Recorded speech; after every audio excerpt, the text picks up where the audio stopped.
Hey guys, it's time to take a look at the top 5 features of the perfect Galaxy, aka the Samsung Galaxy S9, aka the most expensive Samsung phone ever. Yes, the pricing has just been revealed. The Galaxy S9 will be costing 841 euros, which is almost $1,000, while the Galaxy S9 Plus is costing 997 euros, which is somewhere around $1,200. Insane price jump it is, but let's see what these phones has to offer. We're going to be talking about the top 5 main new features of the S9 family, and this year is all about improving the last year's beast, adding things that we haven't seen on any Samsung phone before. The aim is to make the most complete phone out there. Alright, first feature is the addition of dual stereo speakers. For the first time, we have a dual stereo speaker system on a Samsung Galaxy S flagship. There's now a much wider and bigger speaker hole at the bottom of the phone, and the secondary sound will come through the earpiece. If you compare a top Samsung phone like the Galaxy Note 8 against the major competitors such as the Pixel 2 XL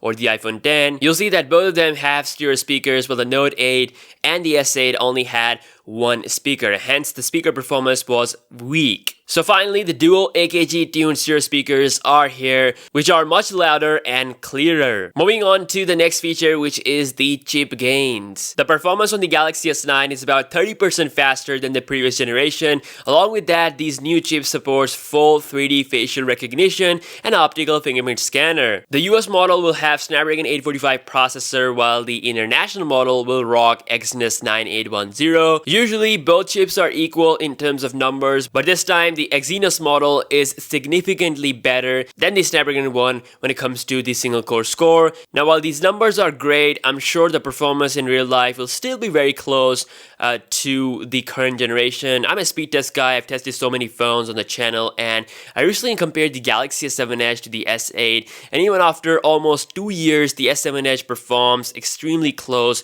to the S8. The S9 family will be faster in terms of game loading times and boot up times, but the difference might not be super huge. The best thing about this new chipset is actually the battery life. Yes, the second generation 10nm CPUs are actually a lot efficient than the previous ones. Both S9 and S9 Plus are expected to give more battery usage. In fact, the Galaxy S9 Plus, according to an early S9 Plus user, gave 36 hours of battery time, which is about 1.5 days. That is seriously impressive. Battery sizes are same, but the overall battery life has been improved by 20% on both models through software and hardware improvements. At number 3, we have the new intelligent scan. The Galaxy S9 features a new iris camera technology, which basically uses both facial and iris scanner to do an intelligent scan. It scans your eyes and facial features at the same time to secure your phone. It's been said that not only is it more secure compared to the last generation, but it's also faster. The iris scanner is now having a 3 megapixel resolution sensor compared to the 2 megapixel of the last year's model. According to Samsung, this is the most secure form of facial/iris unlocking that they have ever implemented on any of their phones. More accurate, more secure, and faster than the previous generation. At number 4, wearable aperture and super slow-mo beast. The Galaxy S9 is all about camera. It's having the biggest camera evolution since the Galaxy S7. We have a 12 megapixel camera on the back with a record-setting f1.5 aperture, and it's controllable, changeable aperture, meaning user can set how much light is allowed to enter the sensor.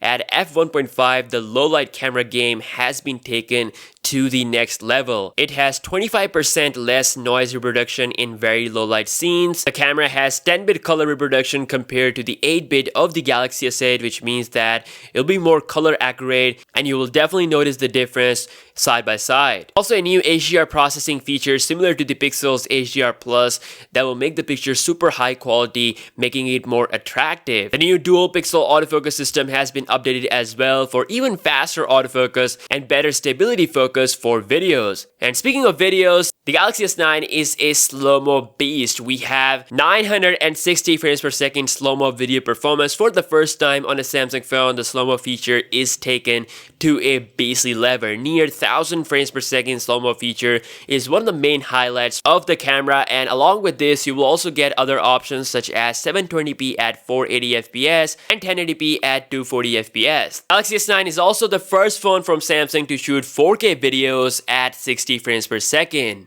And number 5, we have 3D animated stickers. Now both front and back cameras are equipped with depth sensing sticker features, or you can say 3D emojis. Users will be able to add stickers or images to a photograph and then adjust the depth of it. You will also be able to create your own custom avatar based on your own facial features. The idea is similar to Apple's Animoji, but it is a little bit different with the execution. But yeah, if you're excited for the 3D animated stuff, the Galaxy S9 and S9 Plus both will be able to provide that. So yeah guys, these are the top 5 features of the Galaxy S9 and S9 Plus. My favorite feature out of these is the addition of the dual stereo speaker system, which is a much needed feature again, like I said, and everything that they have added with the camera, the variable aperture, and the super slow-mo feature. So they are undoubtedly the most complete phones on the market, but things have gone expensive. Let me know your thoughts down below in the comment section, what you think about the Galaxy S9 family, and let me know what is your favorite feature out of these, and I will see you guys soon. Peace out.